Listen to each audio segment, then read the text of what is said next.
নমস্কাৰ বন্ধুসকল, ফাইনেলি আমাৰ তাত আহি গৈছে T2 5G। বহুত দিন অপেক্ষা কৰিছিলোঁ মোবাইলটো অহাৰ কাৰণে। ফাইনেলি আজি আমাৰ তাত আহিছে মোবাইলটো T2 5G।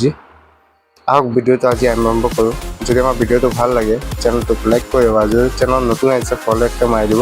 তেনেহ'লে আজিৰ ভিডিঅ'টো আমি আনবক্সিঙত ষ্টাৰ্ট কৰোঁ। প্ৰথমতে মোবাইলটো খুলি ছাইডত ৰাখি দিওঁ। মোবাইলটো ৰাখাত দিয়াৰ পিছত আৰু কি বস্তু আছে বাকচৰ ভিতৰত দেখাই দিওঁ আপোনালোকক। প্ৰথমতে একটা ট্ৰান্সপেৰেণ্ট কভাৰ আছে মোবাইলৰ ভিতৰত, ট্ৰান্সপেৰেণ্ট কভাৰ, আৰু তাৰ বাহিৰে আৰু কি আছে চাই লওঁ। আৰু একটা ইউজাৰ মেনুৱেল দিছে মোবাইলৰ লগত, চাব পাৰিছে আপোনালোকে। আৰু এইটো আমাৰ চাৰ্জাৰটো, মেইন বস্তু চাৰ্জাৰটো পাইছোঁ। চাৰ্জাৰটো আপোনাৰ ছুপাৰ বকৰ চাৰ্জাৰ হ'ব, flat charge 44 ৱাটৰ।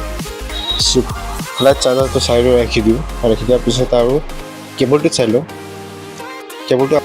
কেবলটো type C two micro' cable. বস্তুটো ৰাখি দিওঁ আৰু মোবাইলটো চাই লওঁ।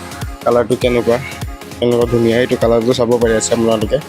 গ'ল্ড শ্বাইন কালাৰ আছে ইয়াত, ব্লু গ'ল্ড শ্বাইন কালাৰ, যোনটো কালাৰ চাবলৈ বহুত ভাল লাগে। এইটো আপোনালোকে চাই আছে। ৰ'জ গ'ল্ডৰ কালাৰটো অলপ চেঞ্জ হৈ যায়, গ'ল্ড কালাৰৰ নিচিনা অলপ, মানে লাইটনিঙত গ'লে গ'ল্ড কালাৰৰ নিচিনা হৈ থাকে। নহ'লে আহক আজিৰ ভিডিঅ'টো আমি ভালদৰে মোবাইলটো আনবক্সিং কৰি লওঁ। ভিডিঅ'টো চাই যাব, ভাল লাগিলে লাইক কৰি দিব। লাষ্টলৈকে ভিডিঅ' চাব, ফুল ডিটেইলছ আপোনালোকৰ দিম। তেতিয়ালৈকে আপোনালোকৰ মোবাইলৰ ছাইডখিনি দেখাই দিওঁ। ছাইডবোৰ দেখি চাওক, ছাইডবোৰ চাবলৈ বহুত ধুনীয়া। ওপৰ তলত চিম ইজেক্টৰ যোনটো জেগা আছে। মোবাইলটো অন কৰিলোঁ, কাৰণে মোবাইলটো অন হৈ গৈছে আমাৰ। লক খুলি চাই লওঁ মোবাইলৰ ভিতৰৰ স্পেচিফিকেশ্যনবোৰ ভালদৰে আপোনালোকক ৰিভিউ কৰি দিওঁ। মোবাইলটো নটচ চাব পাৰি আছে আপোনালোকে, ডিছপ্লে বহুত ডাঙৰ, নটচ চাব, কেমেৰা চাৰ্জৰ নটচ ষ্টেবল আছে। ব্ৰাইটনেছৰ লেভেলটো বহুত বেছি মোবাইলৰ ভিতৰত চাব পাৰি আছে। এতিয়া মেইন বস্তুবোৰ দেখাই দিওঁ আপোনালোকক, কি মোবাইলৰ স্পেচিফিকেশ্যন আছে ভালদৰে আপোনালোকক ৰিভিউ কৰে। ডিছপ্লে চাব পাৰিছে, ৰিফ্ৰেছ ৰেট কিমান আছে চাই দিওঁ আপোনালোকক।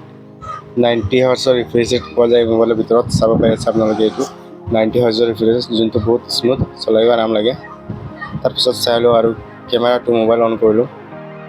কেমেৰাটো কেনেকুৱা চাব পাৰি আছে আপোনালোকে। এইটো 64 মেগাপিক্সেলৰ কেমেৰাটো আছে আমাৰ, 2 মেগাপিক্সেল ডেপ্থ কেমেৰা আৰু 2 মেগাপিক্সেলৰ মেক্ৰ' লেন্স কেমেৰাও আছে মোবাইলৰ ভিতৰত, চাব পাৰি আছে আপোনালোকে। আৰু এইটো 1080p আপোনালোকে 60 fps ৰেকৰ্ডিং কৰিব মোবাইলৰ ভিতৰত, চাব পাৰিছে। কেমেৰা কোৱালিটিটো বহুত ভাল। আৰু চেল্ফিটো আপোনাৰ 16 মেগাপিক্সেলৰ হ'ব মোবাইলত। চেল্ফি কেমেৰাটো 16 মেগাপিক্সেলৰ, এইটো চাব পাৰি আছে আপোনালোকে। কোৱালিটিটো বহুত হেভি আছে, কোৱালিটি চাবলৈ ভাল লাগে মোবাইলৰ, চাব পাৰিছে আপোনালোকে। দেখা দিওঁ আৰু একবাৰ। আৰু বাকীবোৰ আৰু এই মোবাইলৰ ডিছপ্লে 6.33 ইঞ্চৰ ছুপাৰ এমোলেড ডিছপ্লে পাব আপোনালোকে, যোনটো ডিছপ্লে বহুত হেভি কোৱালিটি হয়, চাব পাৰি আছে আপোনালোকে। আৰু মোবাইলৰ 4500 mAh বেটেৰী আছে, যোনটো অলপ ডিচেণ্ট কোৱালিটিৰ বেটেৰী হয়, হ'লেও চলি যাব একদিনমান মাল্টিটাস্কিং কৰিলে। আৰু এই মোবাইলত 2.2 GHz স্নেপড্ৰেগনৰ অক্টা-কোৰ প্ৰচেছৰ পাব, চাব পাৰি আছে। আৰু 6GB 128 ভেৰিয়েণ্ট এই মোবাইলত। আৰু ৰেম এক্সটেণ্ডাৰ আপোনালোকে 6GB + 6GB এক্সটেণ্ড কৰিব পাৰিব এই মোবাইলৰ ভিতৰত। 13 আপডেট দিয়া আছে এই মোবাইলত, চাব পাৰিছে আপোনালোকে। আৰু যদি ভিডিঅ'টো ভাল লাগে ভিডিঅ'টো লাইক কৰি দিব। আজি ভিডিঅ' ইমানলৈকে।